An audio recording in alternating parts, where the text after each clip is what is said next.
Mu kusoma embalirira y'eggwanga Uganda gye buvuddeko, Minisita w'ebyensimbi n'okuteekateekera eggwanga Mattia Kasaija yalangira nti obuse 5,870 bwe zaateekebwa mu byobulamu mu mwaka gw'ebyensimbi ogujja 2025-2026 mu mbalirira eyali ey'obuse 72 n'obuwumbi 376. Ensimbi mu byobulamu zaakola ebitundu 8 ku buli 100 nga zikyali wansi ku bitundu 15 ku buli 100 Uganda zeeyayaana okutuukako okuteekanga mu byobulamu ng'embeera ne waliza kikwatako mu nsonga z'ebyobulamu okuvaayo ne basaba gavumenti yongere ku nsimbi ze yalambika mu mbalirira. So tusaba gavumenti wakyaliyo obudde tetuyita birwadde birala kujja naye n'olunaku lw'enkya teri amanyi tuyinza okufuna ekirwadde ekijja.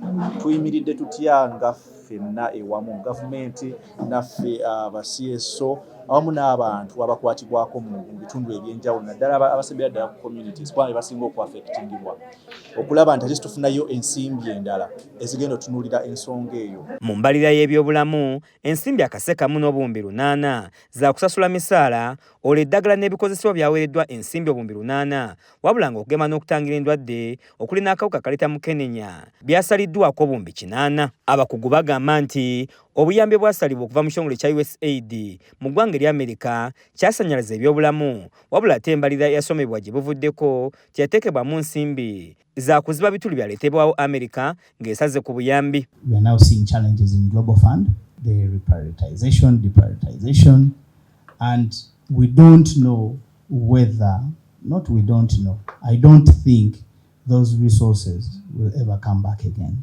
So that's a big challenge. We would love to see this sort of commitment from our government.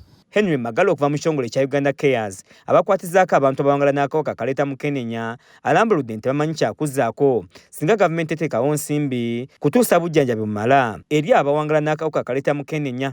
Ssente ezo tezifunise okulaba nti ziyamba abantu baffe abajjanja abasawo baffe ab'oku byalo.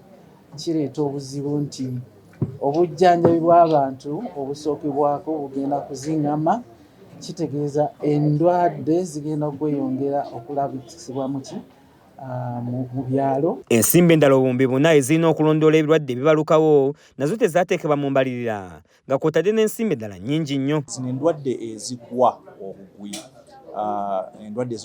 nga ze tulina COVID-19 ng'Ebola nga kolera mpox naye tumulabyeko.